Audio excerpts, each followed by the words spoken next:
pero que tiene el don de curar. Y esa sensibilidad, jóvenes, es una manera de ver, primero que nada, cosas que no dependen de la escolaridad, dependen de la calidad de personas que sean. ¿Y eso de qué depende? De las experiencias que tengan en la vida. Y eso empieza desde su familia hasta sus experiencias personales. Y como decía cierto filósofo, hay plebe arriba y plebe abajo. Yo me quiero referir a los que de aquí sean sensibles. Pasan así, de tal manera que esto intenta un poco sacudirse la polilla. ¿A qué me refiero? Sí, un poco a que nos soltemos, a que seamos más simples. Desde el hecho de entender que cuando estamos tensos, por dentro los vasos sanguíneos, los linfáticos, los músculos igualmente están tensos. Y que eso cambia el metabolismo. Y cuando cambia ese metabolismo, cambian hasta los sistemas de ideación. Entonces no estoy hablando pavadas, y lo puedo demostrar. De la misma manera que veo que todo lo que va hacia la vida se abre y deja fluir. Piensen tan solo en un recién nacido, hasta cómo huele. ¿Se han preguntado por qué los lactantes son mucho más propensos a las enfermedades eruptivas? ¿Se han preguntado cuál es la diferencia entre un corazón que late 140 veces por minuto a otro que late 65 o 62 en términos de metabolismo, de rango de actividad, de velocidad de reacción, de intensidad de reacción? ¿Y en dónde? Porque la turgencia de esos tejidos llenos de fluidos hace incluso que emanen un aroma particular. ¿Será tan solo la leche importante en la lactancia? No solo porque produzca, porque allí vayan los anticuerpos, sino porque hay un sistema de reconocimiento binomial. El lactante reconoce el aroma del seno de la madre, como la madre reconoce el aroma de su hijo. Y esto funciona en todas las especies, por lo menos en mamíferos. Menos pasando. Entonces, significa que ciertas cosas, para poder sensibilizarnos, a veces tenemos que despojarnos de toda la parafernalia que traemos. Me tienen sin cuidado los zapatitos blancos y las corbatas y los cuellos almidonados. Eso no vale nada si al final de cuentas no saben lo que tienen que saber. Y si su postura ante los pacientes es la de la soberbia, de sentirse superiores a sus pacientes, y peor aún, superiores por escolaridad,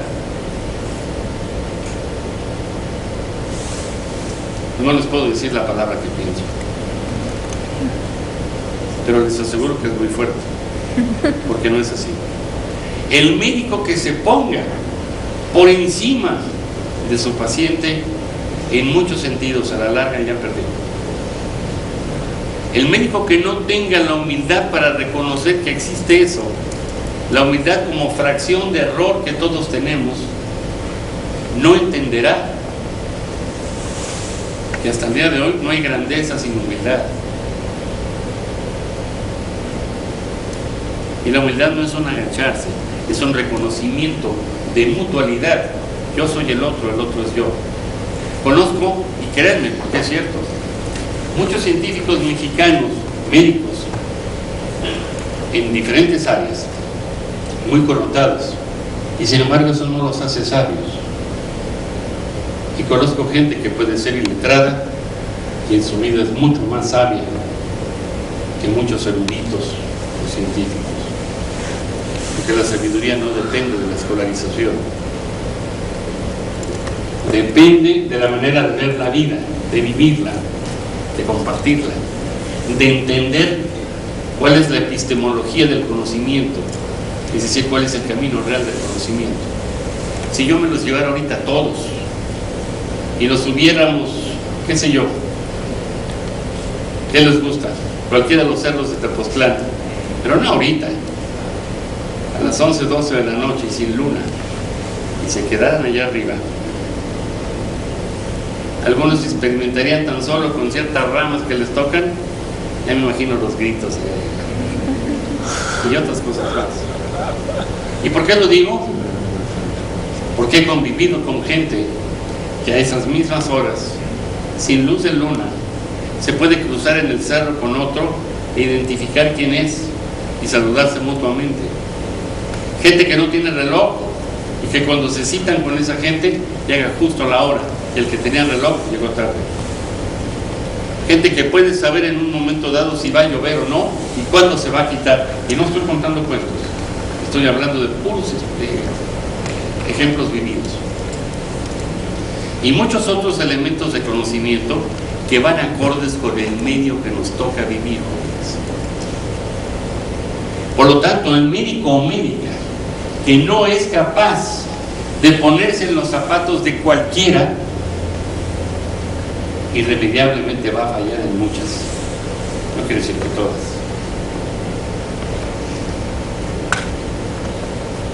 Y en lo personal, si algo detesto en la medicina son los pirurrines y las pirurrinas. No sirven para nada, son una lacra para el país, atrasan el fin.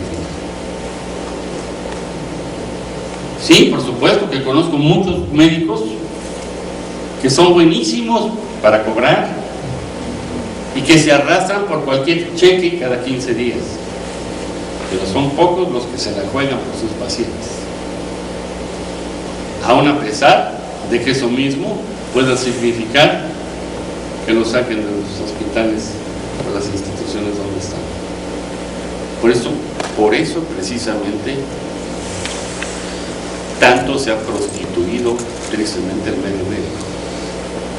Y yo vengo a decirles, jóvenes, hay otra manera de ver, hay otra manera de actuar. Tome entonces en consideración, insisto en la idea, que la sintomatología no es el punto de inicio, es el punto de llegada de una serie de procesos previos que a veces, si no preguntamos, si no indagamos, si no nos metemos con la vida del paciente, no vamos a ver jamás. Y entonces nada más vamos a ver el punto de llegada. Y entonces, ¿de qué se va a tratar? ¿Cómo le hacen los norteamericanos hoy? En neurología, lo importante es describir la enfermedad, no curar. El 60% de las enfermedades neurológicas descritas hoy en día en Estados Unidos llevan nombres propios de los médicos que las describieron. Curación. ¿Qué importa allí? El aplauso, las medallas, los grants, para que les den más dinero y sigan que investigar. Pero los pacientes, que se pudran. ¿Y por qué lo digo? Porque muchos de esos pacientes me llegan a mí. Y luego se viene uno enterando de cuáles son los 5 errores más frecuentes de algunos de los especialistas más connotados de Cuernavaca y de otros lugares.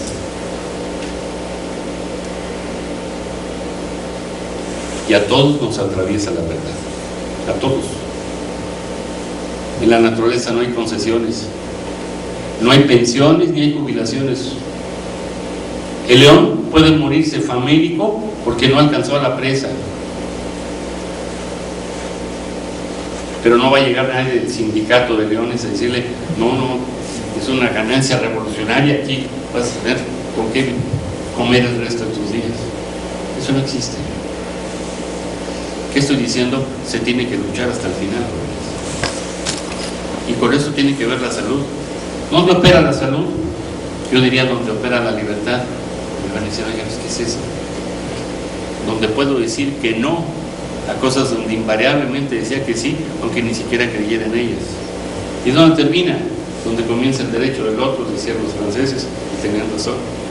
Pero dentro de ese espacio que es muy amplio, la salud opera donde opera la mesura. Y la mesura del comportamiento, al final de cuentas, tiene que ver ¿con qué? Con la sabiduría. Eso no necesariamente es escolarizado. Pero si es escolarizado, tendrán que tener todavía mayor responsabilidad. Porque a mayor nivel de conciencia, mayor responsabilidad. Y eso es lo que hará la diferencia para que algunos al final sean practicones y otros sean competentes y otros puedan finalmente ser excelentes médicos. ¿Y por qué lo digo? Porque yo les diría, aquí no sé cómo sean las cosas, pero no creo que sea muy diferente de cómo lo vive la UNAM. Un semestre de medicina en la UNAM cuesta menos que lo que cuesta un boleto de metro. Pero lo que no saben es que el costo real para cada semestre, para cada estudiante, lo paga mucha gente que paga impuestos y que ni siquiera sabe que está pagando eso. Y esos que pagan suelen ser los trabajadores de más abajo. Y conozco muchos médicos y médicas que al final de su preparación médica no le devuelven un peso a la nación, ni en esfuerzo ni en especie, y viven una práctica absolutamente egoísta, muchas veces tramposa. No, ¿sabe qué? Fíjese que va a requerir cesárea. Oiga, pero si es mi primer hijo y no tengo desproporción cervicopélvica. No, pero puede ser. Déjenme decirles algo, para que sepan qué tan científicos son. En el siglo XVIII, cuando la reina María Antonieta iba a tener su primer hijo, no podía tenerlo porque por razones muy absurdas que operaban en la corte, toda la corte tenía que estar viendo eso. Pues claro, no podía. Entonces Mercillo, el médico, tuvo que idear la posición ginecológica para que finalmente pudiera tener su hijo.